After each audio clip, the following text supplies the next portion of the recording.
It is great to have you on the Family Goals podcast with David Pollack and Pastor J. I'm Joel House, and on this podcast, we want to encourage you to grow closer to God, to strengthen your marriage, and to inspire your family to reach its highest potential. In this episode, Pastor J goes to the book of John and hits on each of Jesus' miracles that he performs as they slowly get more and more impressive. Check out this conversation between David Pollack and Pastor J. Pollack, he's the kind of guy you kind of got to take care of. You got to kind of I knew high maintenance. I knew he was going to be lacking a little bit, so I was dragging a little bit. Dragging. Yeah. I don't think I've ever seen you like it. That was. Hey, that you jumped the second one though. You were back to your normal We got back, but dude, I got up yesterday sick. There's a lot of early mornings, and I usually sleep. I'm the sleep guy. I sleep till 8:30, like 8:30. So are you the one that takes the kids to school? No, Lindsay takes the kids to school. That's her thing. She doesn't want me to get up either. She said I make it chaotic. Well, you're more of a late night guy, aren't you? Yeah, Don't you but stay she up just late? said that, like, we're recording this anyway, so you might. But she says, like, it becomes play session, and things are flying around, and she's like, I need them to be organized, and we need to get our stuff done, and like we pack our lunches the night before, but she's always like, it's better if you should sleep. you should get your beauty sleep. So He doesn't want you involved in the process. She prefers me not being a part of the process in the mornings. So speaking of beauty, I guess I'm about to Did start you point seeing, to me? Yeah, I'm about to start seeing your ugly mug on this TV all the time. I think beauty, you said it better, but yeah. Yeah. We start really soon. Yeah. I guess, we start Saturday. So whenever we release this, but You probably will have already started once we release this. we start with the HBCU in Atlanta, which is cool, which is a fun show. We did it last year. And then we head to West Virginia Pitt for Thursday night football, starts it, and then Ohio State, Notre Dame on Saturday game day. And then the next one will be Bama, Texas. So we often roll it. You about to Bowdy. go. Yeah, but the cool thing is the COVID stuff is gone, which is great because now Nicholas and Leah can come, Lindsay can come, because a couple years there it kind of robbed. Nicholas has been to 20-plus campuses. Oh, wow. Leah's been to 2 or 3, I think. But every one of his buddies has been to a campus with us. A lot of them is their first time flying. Oh, that's awesome. First time on a plane, like Claxton Pilgrim, first time on a plane was with me going to game day. And so we've tried to make it a family affair for sure. That's awesome. Yeah. So do you have any kind of goals of Nicholas going to so many campuses, or just No, we is just what it is? I want him to come to as many as possible. Yeah. I want him to come to whatever he wants to come to. Like Lindsay, this is a battle with Lindsay too. Like school is important. I got it, 100%. School is important, but these trips will never be replaced. You can never. Well, and he's at that age now where he really appreciates it. Like he understands how cool this is. Yeah, I think so. I hope so. Hey, anytime you want to take me and Jolyn, on a college game day trip, I'm available. I can make myself available. You can go to Atlanta Saturday if you want. No, I want to go down to Red Stick. I want to go down to Baton Rouge. Baton Rouge is one of the craziest crowds for sure. Yeah. Also, I want to go to Notre Dame. That would be another one. The Coliseum. We might be at Clemson, Notre Dame this year. That could be one that would. There's a lot of people that take different trips, go to different games every year. And I've heard a lot of that with buddies that they'll pick a campus they want to go to and go to that year, which is kind of cool. But yeah, I think we'll be at Notre Dame, but it's right around the corner. You don't really know your schedule ahead of time because don't y'all pick week the by game week. like week by week? The only ones we know is week 1 and 2. Okay. Those are solidified this year, and then everything else will be week to week. You can guess, but it's just a guess. But last year, would you have ever thought we were at Georgia, Arkansas, and Georgia, Kentucky for game day? No. Arkansas was a top 10 team. Kentucky was a top 12 team. I would not have assumed we were going to be there. It was awesome. I slept in my own bed. That was amazing. And that would be great this year because I could go to my high school games. Oh, yeah. How are you going to do that? How are you going to manage Friday night football? I won't be able to go to them. I go to practice Monday through Thursday, and then I won't be at the games. Okay. I got to go to, obviously, the Oconee game, and if we didn't have a bye week 2, I would have been able to go to week 2 as well, but we had a bye, which stunk. But I get the game plan still and still be really involved. I just don't get the fun reward, which is the I guess you're going to be in your hotel room watching it. Dying. I'm going to be dying on the computer. Yeah, it's going to stink. But anyways. So let's dive in. We've been looking at Bible stories, which I'm loving this collection of podcasts. So today, I thought we would kind of go through the Gospel of John. Okay. And it's the whole Gospel of John. That might take a while. Well, Wojak's not going to be appreciative of that. We're just going to hit the highlights, right? So it's interesting. We're looking at the miracles of Jesus, and it's interesting the progression of miracles. So he starts in John chapter 2, and this is Jesus' very first miracle. Water to wine? Water to wine. Canaan? Waters to wine. So it really has no significance other than the fact he kind of saves the day on this wedding party. You know, takes 6 big jugs of water, turns them into wine. Supposedly it's like the best, save the best for last. So then the next miracle you get in John chapter 6 is the feeding of the 5,000, yep. To the fish and the loaves. And so he goes from wine to food. Well, now he's actually meeting someone's needs. They're hungry and he's feeding them, but not a huge deal, right? I mean, they're not going to starve to death in one night. By the way, I could see so many people going, wine and food. I mean, how amazing is that? I can see so many people being like, look at that. Jesus turned water to wine and he fed people. Like 2 of my happy places. I think that's a lot of people's. I know food is my wife. I mean, it's her happy place. Good Lord. Well, I think a lot of people are following Jesus for the wrong reasons because they're following him for what he can give them. Oh, he's giving out wine. He's giving out food. I mean, Jesus can meet my need.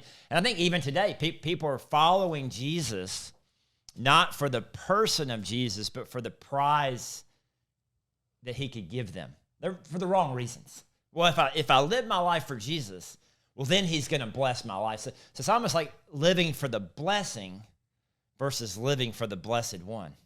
Yeah, and I think I also don't think it's wrong for churches and people to do fun things and have events and, get people there. I mean, part of the seeds that I had planted in me that I didn't even know until later on when I met Mark Watson, and I told y'all my story before on the podcast, but I'll never forget my neighbors go, hey, you want to go to a lockout? And I was like, a what? And like, we get to play games and stay up all night. I'm like, sold? Like, absolutely. Wait a minute. Like in high school or middle school? Yeah, I was 11th grader. Okay. I'm like, wait a minute. No bedtime, and I get to play all night? Seriously, what's the catch? They're like, no, they just lock you in the gym. I was like, that's kind of weird that they're locking me in the gym. Okay, they don't want me to go anywhere. And obviously, it's one of the first times I ever heard anything about spiritual. But So I still think those are. Oh yeah. I know you do too. Is because we do it as a church. I think those things are great. But obviously, the substance is what you're talking about. But I do think there's people that why am I going through this? And that's. I don't love that at all.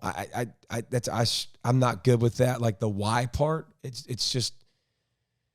No matter what you're going through, someone has it worse. I mean, just look. All you got to do is look around, like burying loved ones today, things that happen that are just crazy, and we don't know the reason for why they happen. But if you're always going why me every time something happens, it's a tough spot to be in. Yeah. You want to take away I don't know about you, but I don't have anxiousness. I don't have anxiety. I don't have worry because I'm not in control anyways.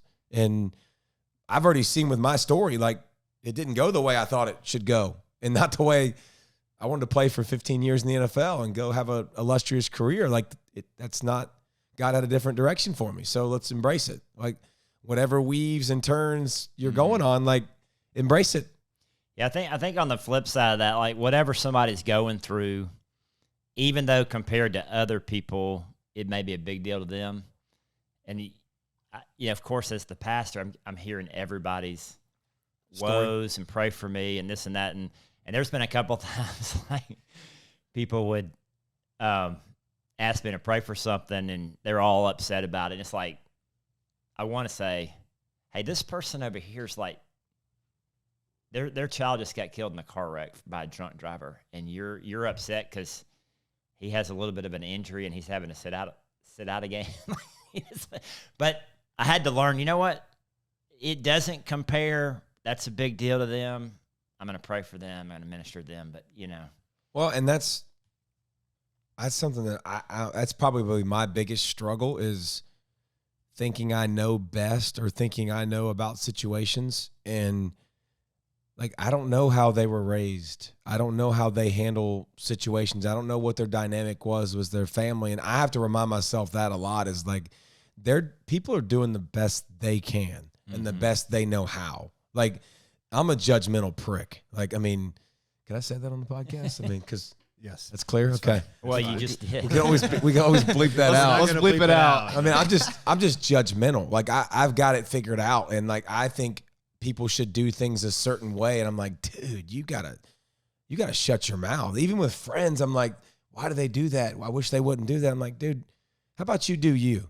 Yeah. And so it's a constant prayer of mine, and I have to pray to be in the right state of mind, and I have to pray that God, I don't know everything. I don't want to know everything, but I want to love everyone.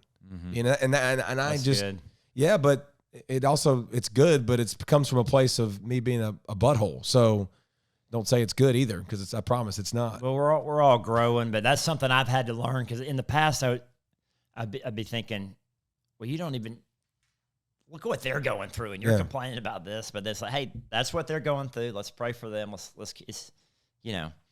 And they want to pray. That's I mean, that's the fact that it's important to them, and it's something they're struggling with and taking to God. They're exercising. How can that be faith. So we're all at different levels of faith. 100%. But how can that ever be a bad thing? Yeah. You know, and how can we, like, regardless, come beside people? And you do a great job with that. Like, how can we help people regardless of whatever they're at and what they're going through? That's big, because I have friends in my life right now that are going through a divorce and a child custody.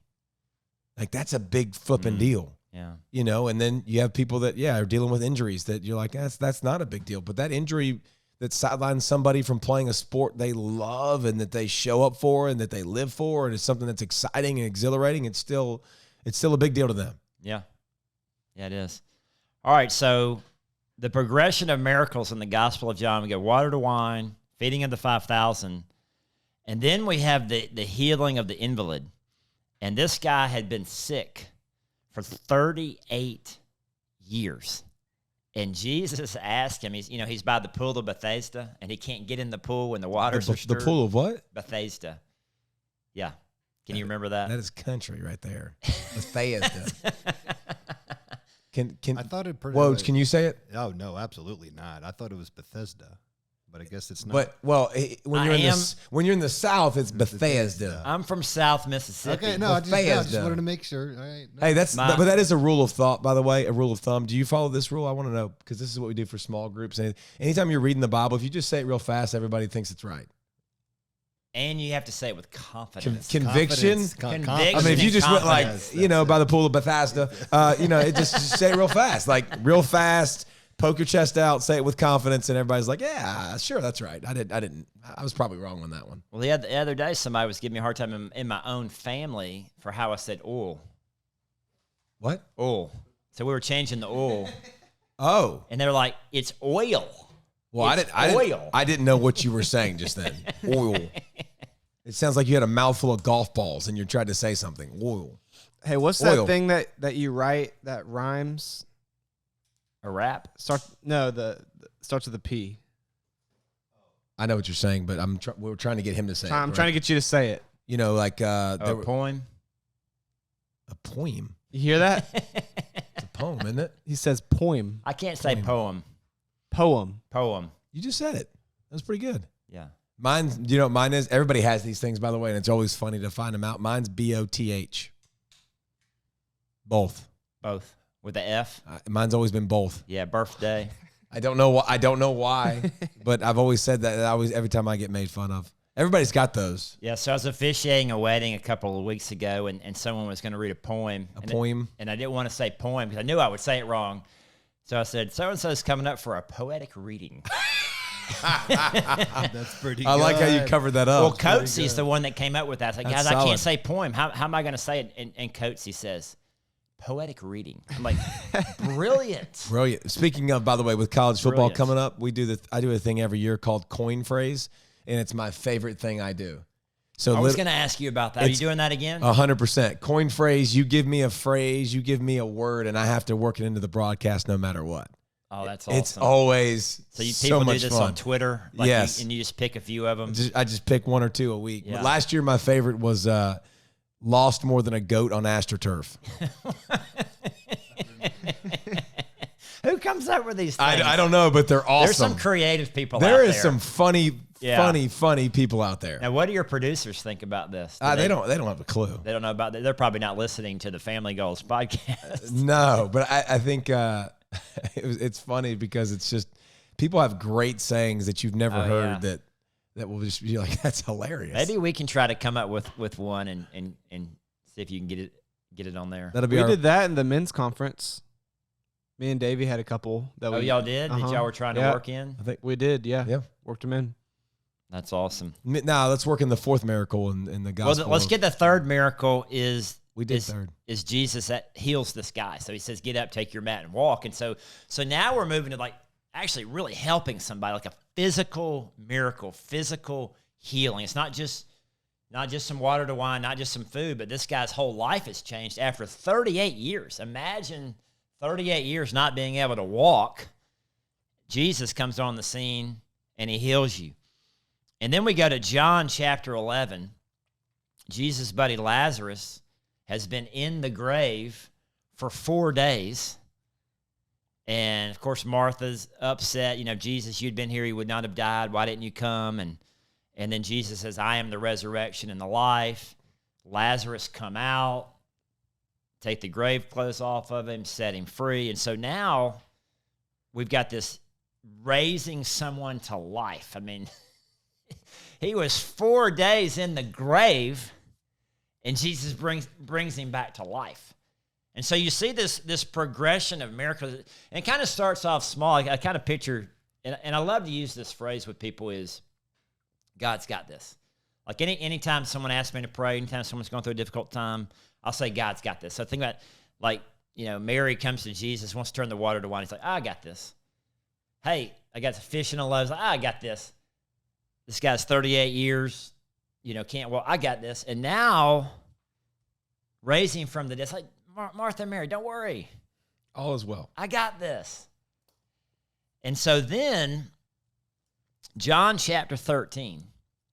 This is the night before Jesus, goes to the cross. And he chooses to wash his disciples' feet. Have you ever had anybody wash your feet? I have. Wojak's washed my feet before. It's a little bit uncomfortable. He's also washed mine. Has he washed yours? He has, yeah. It's not a little. It's very uncomfortable. Yeah, it was weird. It's a humbling experience. Thank you. And so you kind of put yourself like, here's Jesus, the Son of God. He puts a towel around his waist. He gets on his hands and knees, and he begins to wash his disciples' feet. And Peter says, bro. No way. I'm not going to let you wash my feet. And then listen to what Jesus says. John chapter 13. Unless I wash you, you have no part with me. Now, when I first read that, I'm like, what is Jesus talking about? So he's taken his miracles to an even step further, not just physical healing, but he's talking about spiritual healing. And this is this symbolic that Jesus is the only one who can wash our sins away. Yep. Jesus is the only one who can wash us as white as snow. So real quick, you went water to wine, feeding 5,000, the paralyzed man of 38 years. Uh-huh. Then you went raised from the dead. And then you're putting this in the miracle Putting this department? In the miracle. So washing the feet is a miracle. Well, it's a foreshadowing of what he was going to do on the cross. And it was his blood that washes our sins as white as snow. So he was demonstrating for them, hey, I'm the only one who could, unless I wash your feet, you have no part. Yeah. And it's just like, we can't get to heaven. We can't have forgiveness of sins unless we come to Jesus. Like, he's the only one who can wash us as white as snow. And that's the ultimate miracle. That's the ultimate, we were going to hell, now we're going to heaven. And Jesus is the only one who can make that happen. That'll preach, won't it? Yeah, I was just trying to follow the miracle part with the feet. And Yeah. then obviously I So see where so you it's a took it. foreshadowing of the Yeah. cross, and basically, and then after that, they celebrate the Lord's Supper. They have dinner, and then they celebrate the Lord. And he explains more in detail. And it's interesting that we practice the Lord's Supper, but we really don't practice the foot washing in churches. I'm not suggesting that we start doing, because That would be that could be a little. well, and again, that would be, I think that's something that you would probably need to do with someone you have a different level of a relationship with. I don't think if I can promise you, if you took my wife's shoes off and her socks off and tried to wash her feet in church, it wouldn't end well. She ain't gonna let me touch her feet, more or less you. You know what I'm saying? I mean, that's Yeah. a personal space thing for a lot of people. But I understand it. Yeah. I've had it done. I've been a part of it before, and it's the ultimate. I mean, that you think about Now, Jesus. why did somebody wash your feet? What was the Same thing to illustrate, to serve, Mm-hmm. But I think to have the context of Jesus and these guys following him around all over the place, seeing all the miracles, understanding how big he is. You talked about Peter, weeks ago hitting his face, and, understanding how powerful God is. And then, wait a minute, I've told you it's not about me. I've told you it's not about you. I've told you it's about loving everyone and serving others. And I've shown you in my ministry how important women are. I've shown you in my ministry how important the poor are and everybody are. And I came to serve. I didn't come to be served. And it's just the ultimate. I mean, he's just putting his money again where his mouth is. He's showing, which is what we've got to do. Like you talked about it in church, right? I thought it was awesome. Works. You talked about the different level of living your life for the gospel, but using minus words, living your life for the gospel with words, and the impact you have. Jesus is saying actions, words working together. Yeah, if all you've got the words and you never put the action, I mean, Who's going to follow you? yeah, James says faith without deeds is dead. Dead. Like you don't really have a true faith. I love that. What's your favorite book in the Bible? Jesus' example is to be a servant. My favorite book? Yeah. That's a good question. Is that a different podcast? That could be a different podcast, but I love Joshua. I love the book of Joshua. There's so many great. We'll do Joshua one week. I almost did Joshua today, but it's probably my favorite book. I love 2 Timothy as far as the leadership and the training and the discipleship piece. It's a shorter book, but Joshua, man, incredible stories of faithfulness, obedience, stepping out in faith, conquering the land. The city of Jericho, in one of the battles in Joshua, the Israelites are winning the war and the sun is setting, and God stops the sun, and it just till they can finish the battle. It just like time stands still. Yeah. Like a movie. Yeah, it's incredible. So miracles, and I guess the application question is for our listeners and for us is where do you need a miracle? Like where do you need God to move? And it could be something small, turning water to wine, or it could be your salvation in heaven, and you need to confess your sins and put your faith in Jesus. Your health. Yeah, a lot of people have health issues. Financial issues, marriage issues, parenting issues. I can promise you, career every issues. single one of us listening and us talking, we all have issues. We all have something that we need. Yeah. We all have something that we need God to help us with, and you're not going to get through it alone. You're not going to fix it. Anxiety, worry, you're not going to fix it. Back when I was in college, I was kind of a 75? super Christian. 75 were you in college? 1975. When were you in college? I graduated in 91. Oh, okay. Yeah. Well, how old were you in 91? I was still in single digits.